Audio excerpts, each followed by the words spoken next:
മുണ്ടക്കൈ ദുരന്തത്തിൽ ഇനിയും കാണാമറയത്തുള്ളത് 150-ലേറെ ആളുകൾ. ഇവരെ കണ്ടെത്താൻ എല്ലാ വഴികളിലൂടെയും തെരച്ചിൽ നടക്കുകയാണ്.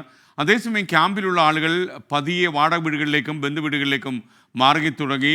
കൽപ്പറ്റയിൽ നിന്നും ഞങ്ങളുടെ പ്രതിനിധി ബിപിൻ സി വിജയൻ ചേരുന്നു. Bipin C Vijayan, good morning. Bipin C Vijayan, പ്രേക്ഷകർക്ക് അറിയേണ്ട ഒരു കാര്യം, ബിപിൻ നമ്മുടെ ചാനലിലെ പുതിയ പ്രതിനിധിയാണ്. ജോയിൻ ചെയ്തിട്ട് ഒരു ദിവസമേ ആയുള്ളൂ എന്നാണ് ഞാൻ മനസ്സിലാക്കുന്നത്. Bipin, welcome to morning show. Good morning. Bipin, മറ്റുള്ള ചാനലുകൾ എവിടെയൊക്കെയായിരുന്നു ബിപിൻ പ്രവർത്തിച്ചിരുന്നത്? അതുകൂടി പറഞ്ഞിട്ട് തുടങ്ങിക്കോളൂ.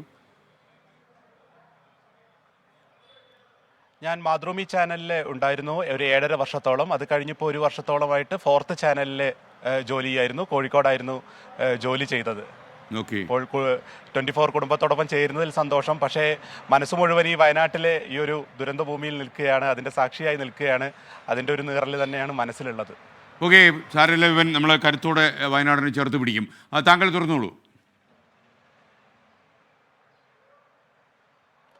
അതെ, ഇന്ന് ഇപ്പോൾ ഈ പറഞ്ഞതുപോലെ 180-ലേറെ പേരെയാണ് ഇനിയും കണ്ടെത്താനുള്ളത്. അതിനുള്ള സാധ്യമായിട്ടുള്ള എല്ലാ കാര്യങ്ങളും ചെയ്യുന്നുണ്ട്. എങ്കിൽ പോലും ഇന്നലെയും ആരെയും കണ്ടെത്താൻ പറ്റിയില്ല. ഈ ക്യാമ്പിലുള്ളവർ പല സമയങ്ങളിലായി ചൂരൽമലയിലും മുണ്ടക്കയിലും വന്ന് വിദൂരതയിലേക്ക് അങ്ങനെ നോക്കി നിൽക്കുന്ന ഒരു കാഴ്ച വളരെ കരള അലിയിപ്പിക്കുന്ന ഒരു കാഴ്ചയാണ്. കണ്ടു നിന്നവർക്കൊന്നു പോലും ഇവരെ, അതായത് ഏറ്റവും പ്രിയപ്പെട്ടവരെ അവിടെ നിന്ന് കണ്ടെത്താൻ കഴിയാത്തതിൻ്റെ ഒരു വിഷമം അവർക്ക് എല്ലാവർക്കും ഉണ്ട്.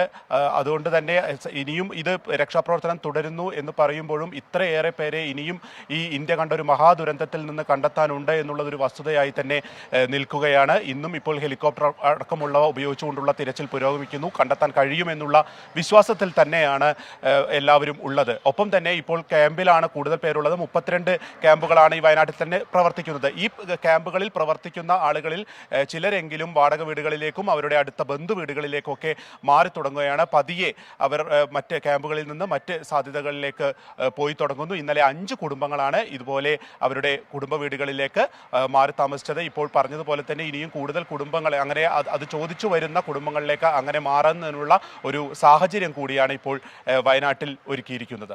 SK. Okay, thank you Bipin. Bipin C Vijayan പുതിയ ആളാണ്. അദ്ദേഹത്തിന് എല്ലാവിധമായ ശക്തിയും നമ്മൾ കൊടുക്കും. നമ്മുടെ പട്ടാളത്തിലാണ് ഇപ്പോൾ ബിപിൻ സി വിജയൻ.